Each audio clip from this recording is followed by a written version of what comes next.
Hello everybody, Mr. Constitution, Douglas V. Gibbs here. And in a video that I did about a month ago, State Nullifications and Executive Orders, Donald in the comments section asked this, so let me read it to you real quick. He put, have question about the Omnibus Bill just signed. It's about the electoral count vote part of that bill. That involves the VP and joint session of Congress that does involve the Constitution and cannot be changed without the states ratifying, which I do believe the whole bill is unconstitutional, in which the way it was voted on the count of vote and procedures. I do have your website and in bookmarks just point out right direction. I didn't get a chance to respond until just now, but we'll do a video right now exactly regarding that question. So welcome to my video page. I put videos on 4 different pages. So if you are watching this, you're either watching on YouTube, BitChute, Rumble, or Brighteon, and I want to make sure that everybody understands or instructed on the Constitution so we can know how to properly engage in the civic arena regarding our constitutional principles, rights, and so on and so forth. So to answer his question, what he's talking about is the Omnibus Bill, which was signed on December 29th, 2022 by the President, had all the Omnibus Bill, for those of you not sure, the Appropriations Bill, basically was to fund the government. And if it doesn't get signed, if it doesn't get passed, the budget doesn't get put into place, and then you can shut down the government, or at least that's what usually happens when they don't get it all. So it's one of those types of bills where everybody bipartisan support because they don't want to be accused of not being willing to fund the government. This is where the majority party in the House and or Senate then stick all their earmarks, all of their inserts into it that they couldn't get they could not get put into place otherwise into law. It's a great way to insert something that nobody notices it's there, and it gets the vote it needs because you couldn't get it to become law, but it's so important, so you sneak it in, and everybody votes for it because they don't, number one, they don't read the proposal. When was the last time we had a Congress critter read an entire bill? They don't. The staff tells them what's in it, or they assume everything, and then they go ahead and pass it because, well, they're under pressure. If they don't vote for this omnibus bill, why they're trying to shut down the government, and that's, not good behavior, and so on and so forth.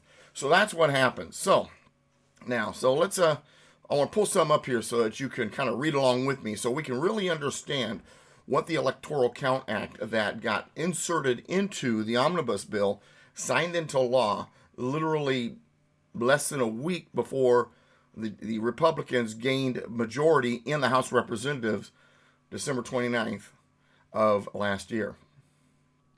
Okay, so if you're looking at your screen, Presidential Election Reform Act, originally H.R. 8873, which was passed by the House of Representatives in September of 2022, it was never able to pass the Senate. The Senate had it for months, couldn't get it passed. So they inserted it into the Omnibus Bill, they being the House of Representatives.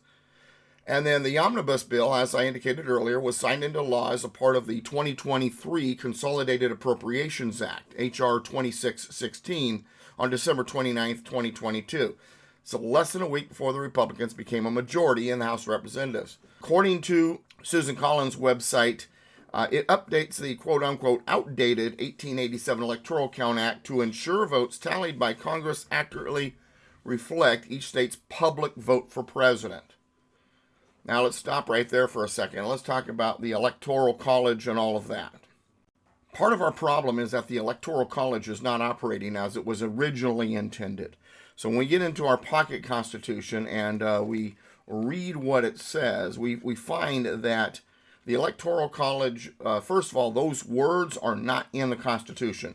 The term Electoral College developed during the 1820s. Andrew Jackson, who wanted to push democracy, that's where the name comes from. But the Electoral College, that's the name we give it today, was designed to be very different than it is today. So first of all, what we do is we go to Article 2 of the United States Constitution and read what it says there. So Article 2, Section 1 says that each state shall appoint in such manner as the legislature thereof may direct a number of electors equal to the number of senators and representatives to which a state may be entitled by Congress. So first of all, what we're seeing in the United States Constitution is that the electors are chosen based on how the legislature of the state directs.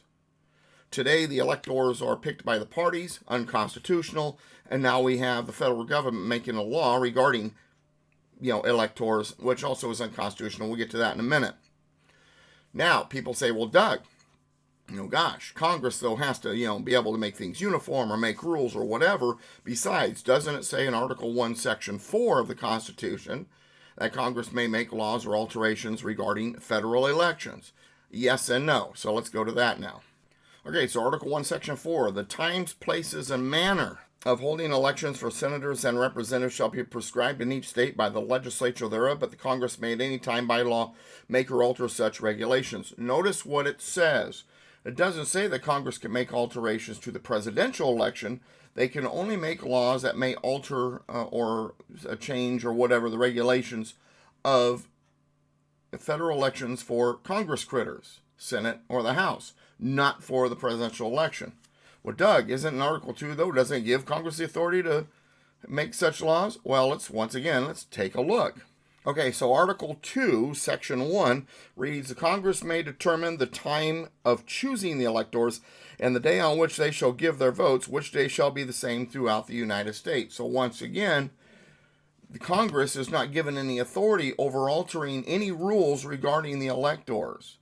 How the electors, the only mention of the electors is how they are chosen and the manner in which they're chosen, which the state legislature then gets to set that up.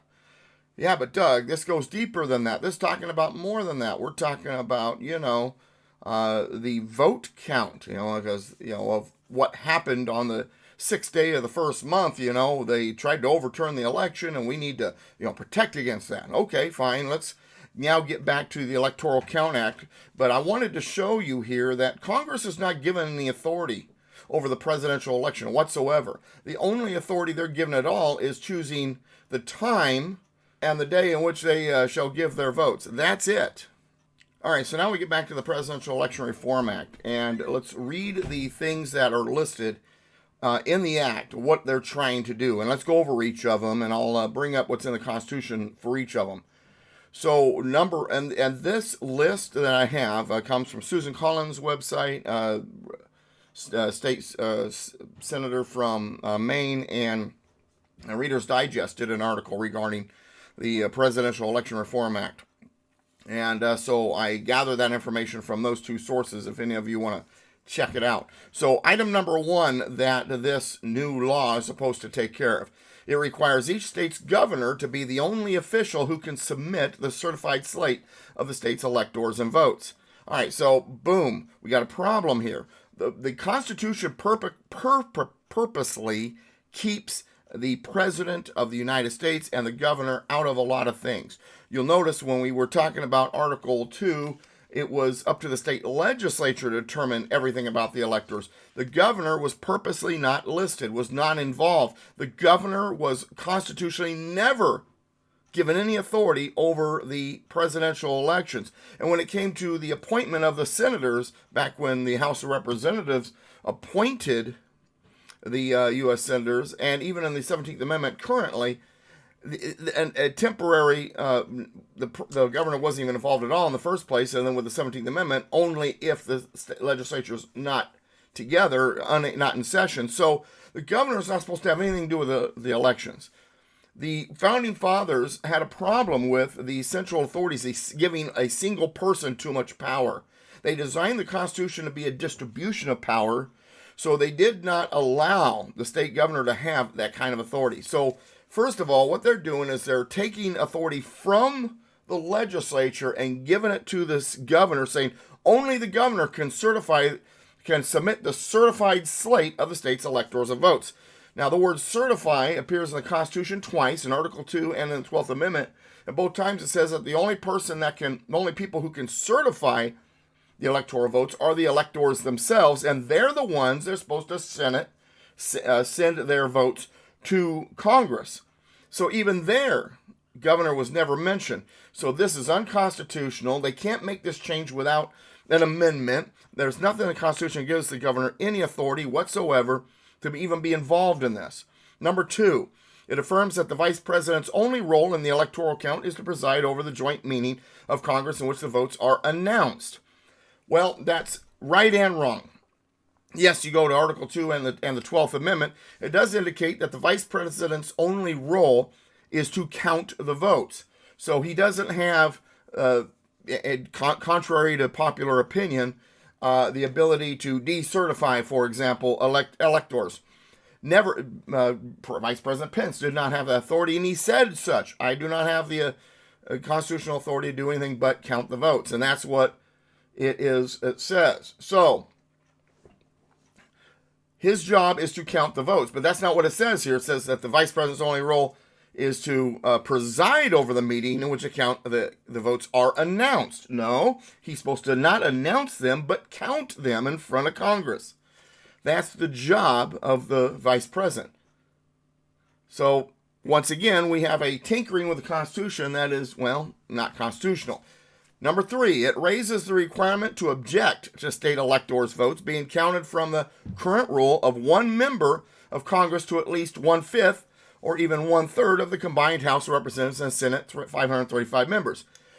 This is an interesting one because what it does is it changes the rules of the houses. The thing is, the way the rules are changed from within the houses is not supposed to be through law. The president's not supposed to sign it. According to Article 1, the houses of Congress make their own rules. So that rule is an internal rule. That's between the Senate and the House. It did not need to be made a part of law. They can do this. They can change it. I understand why they're doing this, by the way. They want to make it harder for anybody who might have a problem with the number of electors, that they might believe that there's anomalies or irregularities that need to be looked into, and they want to make it more difficult for that to be accomplished. But nonetheless, that right there is not something that would go into a law. That is an internal rule. That's up to the House and the Senate to take care of them by themselves without it going through the president for signature. And number 4, it removes the possibility that a state legislature could attempt to install an alternative slate of electors by declaring failed election in that state. In other words, it disallows the state legislatures from decertifying their electors. That's basically what that 4th one does. Now, we have to go into the Constitution once again. Well, whose job is it to be able to decertify an election? Can Congress make a law telling the state legislatures they cannot decertify? Well, it depends. Who's got the authority? Remember, enumeration doctrine in the Constitution. Where does the authority lie? So when it comes to the United States Constitution, we have to look at the word decertify or decertification. And if you look through the U.S. Constitution, the word decertify or decertification does not appear in the Constitution anywhere at all. So if decertification or decertified does not appear in the Constitution, then we have a whole nother situation that has popped up on us. So the 10th Amendment reads that the power is not delegated to the United States by the Constitution, nor prohibited by it to the states, or reserved to the states respectively or to the people. In other words, if an authority is not delegated to the federal government in the Constitution, if it's not listed in there, like the word decertify is not in the Constitution, so that means it's not delegated to the federal government, then that means that they don't have the authority. And if it's not prohibited to the states, which is not listed anywhere in the Constitution, so that means it's not prohibited to the states, then it's reserved to the states respectively or to the people. So that means that it is up to the states to be able to decertify their electors if they believe there is an irregularity, an anomaly, a problem. So this final thing that's involved, that's in the Electoral Count Act, is also unconstitutional. They cannot reduce or remove the state legislature's authority to say, hey, it's wrong. Different set of electors. This is the way it should have been.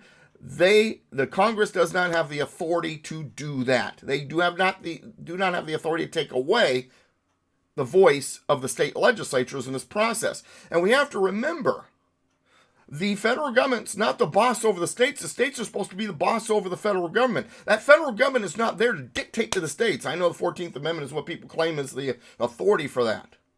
And it's not. The states created the federal government, not the other way around. It is up to the states to take care of this business.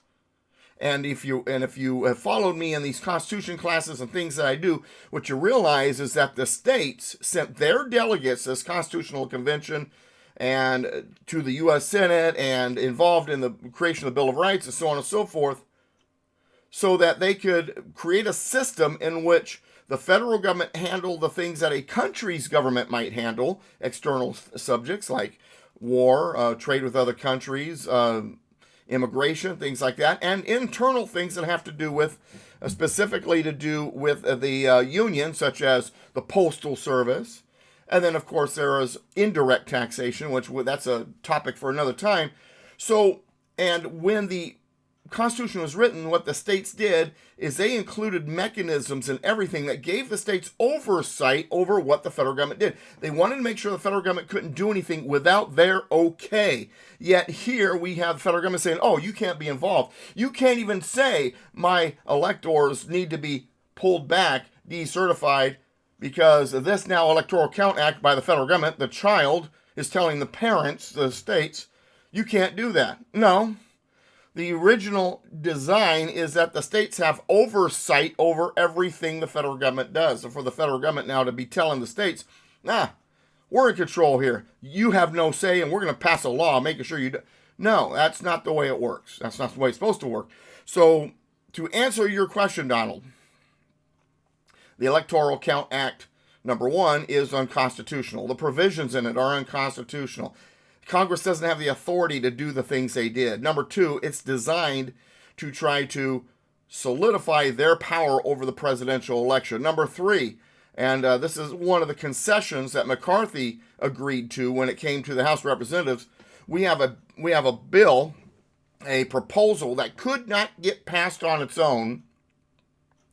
So they inserted it into the Omnibus Bill to make sure it got passed, to make sure that Congress, because Congress doesn't want, anybody in Congress doesn't want to be accused of not funding the government. So that's what they do. They slip it in there, and then everybody votes for it, and it becomes law. And then some of the people who never read it say, "Oh, I didn't know that was in it." Well, too late now. So when it comes to the Electoral Count Act, this is what we need to know. The bill itself, proposed, was unconstitutional. The law in existence is unconstitutional. Congress has no authority whatsoever to monkey with the presidential election. According to the Constitution, that authority was never given at all. According to the Constitution, it's up to the state legislatures to worry about how the electors are chosen, the manner in which they are chosen, and whether or not the Electoral College, that part of it needs to be decertified. Now, let me say one more thing. Why are we having all these problems with the Electoral College? Why are they feeling like things aren't working right? Because it's not operating the way it was originally intended anyway. When the Constitution was written, the first 7 articles, and the Electoral College was created, once again, the term Electoral College is not the Constitution, but when it was created by the Constitution, the people did not vote for president, they voted for electors. Remember when we were looking at that provision earlier, was said that the state legislature would choose the manner in which the electors would be chosen. What they did, so remember, the electors, the number of electors is based on the number of members in the House of Representatives and senators. So, for example, if you're in a state that has 6 electoral votes, that's four of those are because you have 4 members in the House, and 2 of them because you're senators. And then what your state legislature would do, the way they used to do it, is then the electors would be chosen based on how they were afforded. In other words, the 4 that your state might have, because that's the number of House Representatives you have, those districts, those congressional districts, the people would vote for an elector to represent that district. And then the final 2 electors from the Senate, one would be given to the state House of Representatives or the state assembly or state House of Delegates, whatever you call it, and the other one would be given to the state Senate, and they would appoint those electors. And so the electors were a combination of the voice of the people and the state legislatures. then the electors voted for president, not based on how the people voted for president, but on how they wanted to vote, and they were trusted by the people who voted them in to vote a certain way. Then it wasn't winner take all. The electoral votes went to whoever they went to. This winner take all garbage is also not in the Constitution. 48 out of the 50 states today do the winner take all thing. No good. It's not constitutional. That's not the way it was originally intended. And so we have an electoral college that's not even operating properly in the first place. So how do we expect it to operate properly if we don't even, if we're not even following the original recipe? Of course we're having difficulties. Of course there are anomalies and irregularities popping up because we're not following the way it was designed in the first place. Now that said, the Electoral College is integral to protecting this country against the excesses of democracy. If we ever go to a national popular vote in which the president is elected purely by popular vote, we're done. Because what that means is about 4, 5, 6 cities in the United States would vote for president and nobody else's votes would matter. The reason for the Electoral College is to make sure that the whole country is figured into the election of the president. That the electors from South Dakota and North Dakota are important in the election, not just the big cities. So that the rural voice also is involved. And so that your candidates aren't going to just go to, say, Houston, San Diego, Los Angeles, New York, Chicago, Philadelphia, just those big cities, and then not even visit the rural areas. The rural vote's important too. Without the Electoral College, the vote in the country doesn't matter, and the people in the cities control the entire country, and then for sure the laws to dictate how everybody lives will be only those based on the way these politicians representing the city voice and the power players of the world say. So that's our problem. So yes, Donald, you're right. The Electoral Count Act is unconstitutional. It shouldn't have been just slipped into the Omnibus Bill like it was. I appreciate the question. Anytime you guys have a question, you can ask in the comment section like Donald did, or you can send me an email at constitutionspeaker@yahoo.com. I'm also getting ready to add some other email addresses, but for the time being, that's the one. Don't forget to visit me at douglasvgibbs.com, politicalpistachio.com. Thanks for watching. We'll see you next time. United we stand, combined we kick butt. God bless America, and God bless you.